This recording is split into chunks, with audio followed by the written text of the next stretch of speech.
नमस्कार किसान भाइयों, क्या आप जानते हैं कि आपकी गेहूं की फसल बुवाई में 40 से 45 दिन का समय वह समय होता है जो यह तय करता है कि आप इस बार सामान्य उत्पादन लेंगे या फिर गांव में सबसे ज़्यादा रिकॉर्ड तोड़ पैदावार हासिल करना चाहते हैं। क्योंकि यह वही समय है जब पौधा अपने बचपन से निकलकर जवानी की तरफ बढ़ता है।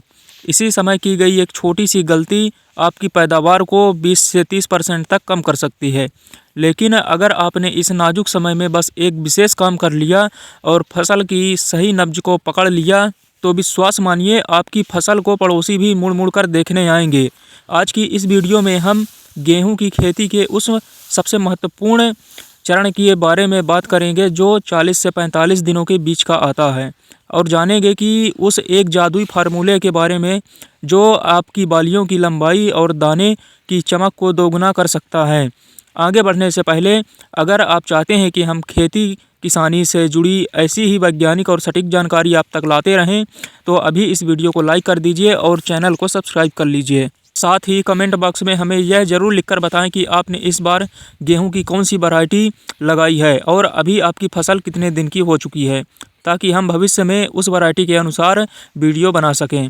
अब बात करते हैं गेहूं की फसल की वर्तमान स्थिति की। जब आपकी फसल 40 से 50 दिन की अवस्था की होती है तो यह पौधे के जीवन चक्र का जॉइंटिंग स्टेज, या जिसे हम गांठ बनने की अवस्था कहते हैं, वह शुरू होने वाली होती है या हो चुकी है। यह समय फसल के लिए एक ब्रेक यानी बनने या बिगड़ने वाला समय होता है। इस समय तक आमतौर पर कल्ले फूटने की प्रक्रिया यानी टिरलिंग लगभग पूरी हो चुकी होती है और पौधा अब अपनी ग्रोथ की तरफ बढ़ने की तैयारी कर रहा होता है। किसान भाइयों, इस समय खेत में जाकर देखेंगे तो आपको पौधों की जड़ें के पास तने में हल्की गांठ महसूस होगी।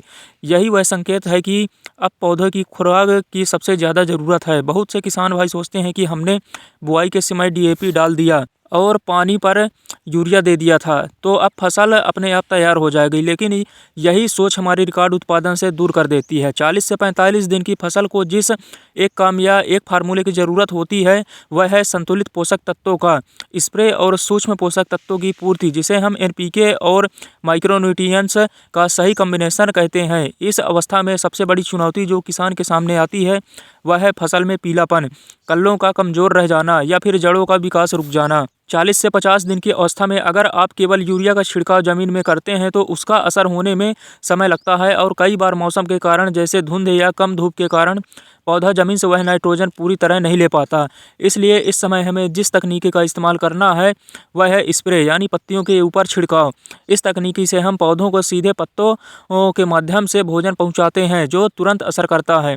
अब सवाल आता है कि वह जादुई घोल क्या है जिसे हमें इस समय डालना है। वो घोल है एनपीके 19-19-19 के साथ चिलेटेड जिंक और मैग्नीज का सही मिश्रण। इसे विस्तार से समझते हैं कि यह क्यों ज़रूरी है और इसे कैसे तैयार करना है। जब गेहूं 40 से 45 दिन का हो जाता है तो उसे नाइट्रोजन, फास्फोरस और पोटास तीनों की बराबर मात्रा में आवश्यकता होती है ताकि तना मजबूत बने, जड़ें गहराई तक जाए और आने वाली बालियां के लिए आधार तैयार हो सके। एनपीके 19-19 एक पानी में घुलनशील खाद है जो इस कमी को पूरा करता है, लेकिन यहाँ एक कैच है, सिर्फ एनपीके काफ़ी नहीं है। उत्तर भारत और देश के कई हिस्सों में, खासकर उन खेतों में जहाँ धान के बाद गेहूँ बोया गया है, वहाँ इस मैग्नीज की भारी कमी देखी जाती है। किसान भाई अक्सर इसे नाइट्रोजन की कमी समझकर यूरिया डालते रहते हैं, लेकिन पीलापन नहीं जाता।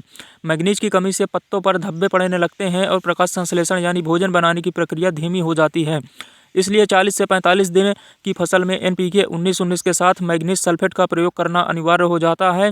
रिसर्च बताती है कि इस समय पौधे के अंदर गांठें बन रही और तने की मजबूती ही यह तय करेगी कि भविष्य में फसल गिरेगी या खड़ी रहेगी। अगर इस समय पोटास और जिंक की कमी रह गई तो तना कमज़ोर होगा और मार्च के महीने में चलने वाली तेज़ हवाएँ आपकी फसल को ज़मीन में बिछा देंगी, जिससे पौधा आधी रह जाएगी। इसलिए आपको 1 एकड़ के लिए जो घोल तैयार करना है उसका वैज्ञानिक माप के ध्यान से सुनिएगा। आपको लेना है 1 किलोग्राम एनपीके 19-19-19। इसके साथ मिलाना है लगभग 100 से 150 ग्राम चिलेटेड जिंक जो 12% वाला आता है, और यदि आप 500 ग्राम मैग्नीज सल्फेट। इन सबको 100 से 150 लीटर पानी में घोलकर प्रति एकड़ स्प्रे करना है। यह वह काम है जो आपकी फसल की काया पलट देगा। चिलेटेड जिंक का फायदा यह है कि दूसरे तत्वों के साथ रिएक्ट नहीं करता और पौधे को तुरंत उपलब्ध हो जाता है। अब बात करते हैं यूरिया की। जो किसान भाई 40 से 45 दिन की फसल में यूरिया डालने की सोच रहे हैं, उन्हें यह ध्यान रखना होगा कि यह यूरिया आखिरी डोज नहीं होनी चाहिए। कृषि वैज्ञानिकों के अनुसार गेहूँ में 50 से 55 दिन के बाद यूरिया यानी नाइट्रोजन का प्रयोग बंद कर देना चाहिए। अगर आप इसके बाद भी यूरिया डालते रहेंगे तो पौधों की लंबाई बढ़ जाएगी लेकिन तना कच्चा रह जाएगा और बीमारियां जैसे कि रतुआ, एफिडेस आदि आपकी फसल पर जल्दी हमला करेगी। इसलिए 40 से 45 दिन का यह समय यूरिया का फुल एंड फाइनल हिसाब किताब होता है। अगर आपने पहली सिंचाई पर यूरिया दिया था तो अब दूसरी सिंचाई से ठीक पहले बची हुई यूरिया की मात्रा दे दें। लेकिन याद रखें, यूरिया का छिड़काव दोपहर में जब ओस सूख जाए तभी करें। सिंचाई की बात करें तो 40 से 45 दिन का समय आमतौर पर दूसरी सिंचाई का होता है। पहली सिंचाई हम CRI स्टेज यानी 21 से 25 दिन के बीच करते हैं। दूसरी सिंचाई 40 से 45 दिन के आसपास गांठ बनने की अवस्था पर की जाती है। यह पानी फसल के लिए अमृत समान होता है, लेकिन यहाँ भी सावधानी की ज़रूरत है। अगर मौसम में नमी ज़्यादा है या बारिश की संभावना है तो सिंचाई को कुछ दिन टाला जा सकता है। भारी मिट्टी में पानी थोड़ा कम लगाएं ताकि जड़ों को हवा मिलती रहे। पानी ज़्यादा भरने से जड़ें काली पड़ सकती हैं और पीलापन आ सकता है, जिससे किसान पीला रतुआ समझ लेते हैं, जबकि वह जल भराव का असर होता है। इसलिए खेत में नमी को चेक करके ही पानी लगाएं। इस समय एक और महत्वपूर्ण समस्या जो देखने को मिल रही है वो है खरपतवार। वैसे तो 40 से 45 दिन तक हम खरपतवार नाशक का स्प्रे कर चुके होते हैं, लेकिन अगर किसी कारणवश आपके खेत में अभी भी गुल्ली डंडा यानी बथुआ या और भी कोई बचा हुआ है तो आखिरी मौका है कि उसे कंट्रोल करने का। लेकिन सावधानी बरतें, 45 दिन के बाद खरपतवार नाशक का छिड़काव फसल को झटका दे सकता है। अगर आप खरपतवार नाशक डालें तो उस दिन NPK या जिंक का स्प्रे ना करें। दोनों के बीच में कम से कम 1 हफ्ते का अंतर रखें, नहीं तो केमिकल रिएक्शन से फसल जल सकती है। अब थोड़ा गहराई में चलते हैं और समझते हैं कि आखिर ये 40 से 50 दिन वाला स्प्रे पौधे के अंदर करता क्या है। जब आप NPK और जिंक का स्प्रे करते हैं तो जिंक पौधे में ऑक्सीजन नामक हार्मोन्स का निर्माण करता है।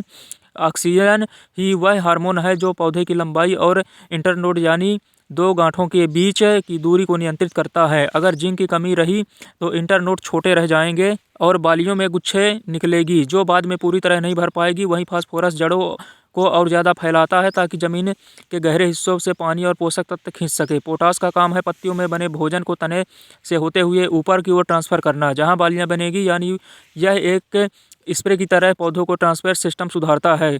कुछ प्रगतिशील किसान इस अवस्था में ग्रोथ प्रोमोटर का भी इस्तेमाल करते हैं। बाजार में कई तरह के ग्रोथ प्रोमोटर मिलते हैं।